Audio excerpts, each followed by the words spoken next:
Praise the lord. ఈరోజు దేవుడు మనతో మాట్లాడుతున్న వాక్యము, వాగ్దానము యెషయా గ్రంథము 58వ అధ్యాయము 11వ వచనము. యెహోవా నిన్ను నిత్యము నడిపించును. హల్లెలూయా.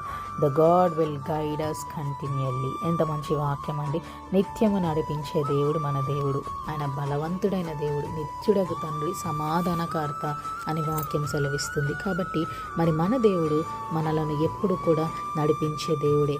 ఆయన నామము ఎంత గొప్పదంటే ఆయన నీతి మన మీద ఉంది. కాబట్టి మనం ఎప్పుడు కూడా కదలక మరి పడిపోక నిత్యము నిలబడి ఉంటామని వాక్యం సెలవిస్తుంది. ఆయన ఎప్పుడు కూడా మనల్ని ఆశీర్వదించే దేవుడే.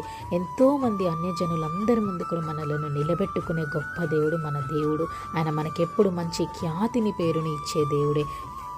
ఈరోజు ఈ వాక్యం వింటున్న బిడ్డ, నువ్వు ఏ స్థితిలో ఉన్నావేమో, నువ్వు పడిపోతున్నావని నీకు భయమేస్తుందేమో, ఆందోళన కలిగి ఉన్నావేమో, బాధపడుతున్నావేమో, వాక్యం సెలవిస్తుంది ఆయన నిత్యము మనలను నడిపించే దేవుడు. ప్రతి శత్రువుల నుండి విడిపించి మనలను స్థిరముగా నడిపించే గొప్ప దేవుడు మన దేవుడు.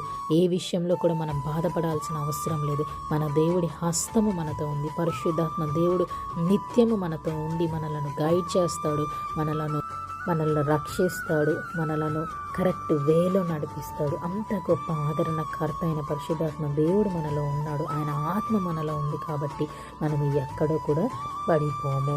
దేవుని బిడ్డలనే దేవుడు ఎప్పుడూ కూడా కాపాడుతూనే ఉంటాడు. 6 బాధలు కలిగినా కూడా, 7 బాధలు కలిగినా కూడా ఆయన మనలను విడిపించి గొప్ప చేసి ఆయన నామానికి మహిమ తెచ్చే బిడ్డల వలె మనలను నడిపిస్తాడు. May the lord bless you and give you peace. Have a fruitful day.